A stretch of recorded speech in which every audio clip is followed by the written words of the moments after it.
शूर्पणखा रामायण कथा। नमस्कार दोस्तों, हमारे चैनल में आप सभी का स्वागत है। दोस्तों, आज हम रामायण कथा से संबंधित शूर्पणखा के बारे में सुनेंगे। तो आइए दोस्तों सुनते हैं। पंचवटी के अपने आश्रम में रामचंद्र सीता के साथ सुखपूर्वक रहने लगे। एक दिन जब राम और लक्ष्मण वार्तालाप कर रहे थे तो वहां पर अकस्मात रावण की बहन शूर्पणखा नामक राक्षसी आ पहुंची। वह राम के तेजस्वी मुखमंडल, कमल नयन तथा नीलांबुज सदृश शरीर की कांति को चकित होकर देख रही थी। राम का मुख सुंदर था किंतु शूर्पणखा का मुख अत्यंत कुरूप था। राम का कटिप्रदेश एवं उदर क्षीण था किंतु शूर्पणखा बेडौल लंबे पेट वाली थी। राम के नेत्र विशाल एवं मनोहर थे किंतु शूर्पणखा की आंखें कुरूप तथा डरावनी थी।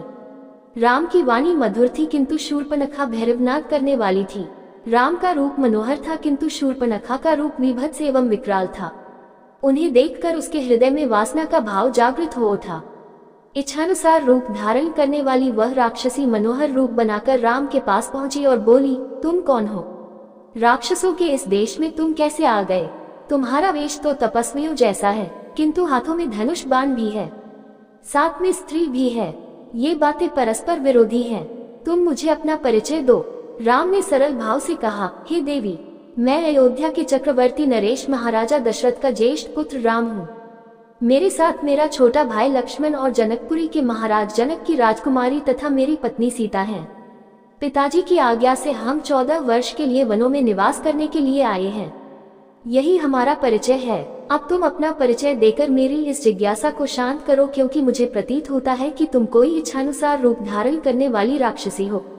राम के प्रश्न का उत्तर देते हुए वह राक्षसी बोली, मेरा नाम शूर्पणखा है।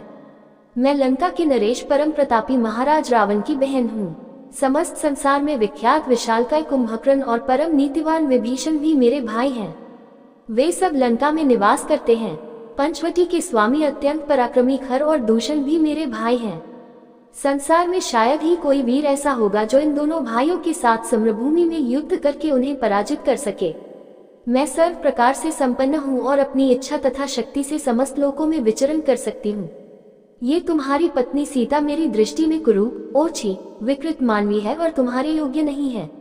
अतः तुम मेरे पति बन जाओ, मैं ही तुम्हारे अनुरूप हूँ। इस अबला सीता को लेकर तुम क्या करोगे? तुम्हारी भार्या बनने के पश्चात मैं तुम्हारे भाई और सीता को खा जाऊंगी और तुम्हारे साथ विचरण करूंगी। उसके प्रस्ताव के उत्तर में राम मुस्कुराते हुए बोले, भद्रे, तुम देख रही हो कि मैं विवाहित हूँ और मेरी पत्नी मेरे साथ है। हाँ, मेरा भाई लक्ष्मण यहाँ अकेला है।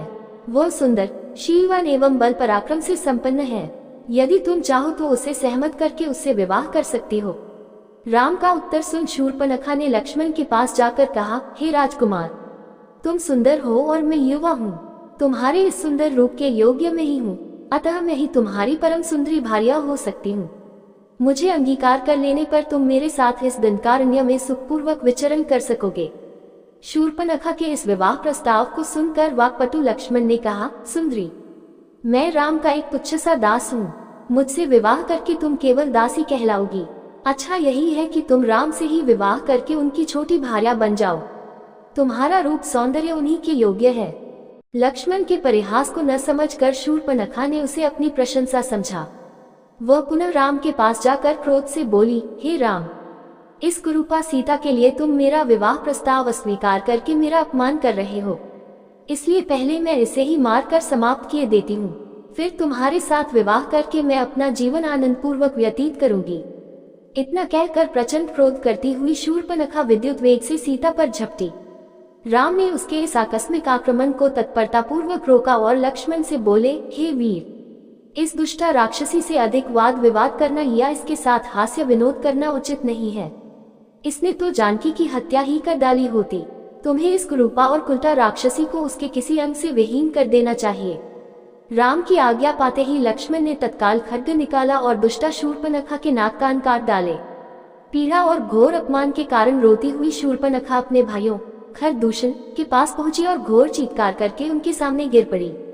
उम्मीद करते हैं दोस्तों आपको ये रामायण कथा से संबंधित शूर्पणखा के विचार सुनने में अच्छे लगे होंगे जी। दोस्तों, आपको ये विचार सुनने में अच्छे लगे हैं तो कृपया करके चैनल को सब्सक्राइब जरूर करें। इसी के साथ विदा लेते हैं दोस्तों। कल फिर रामायण कथा का इसे अगला भाग लेकर हाजिर होंगे। तब तक सभी दोस्तों को जय श्री राम जी।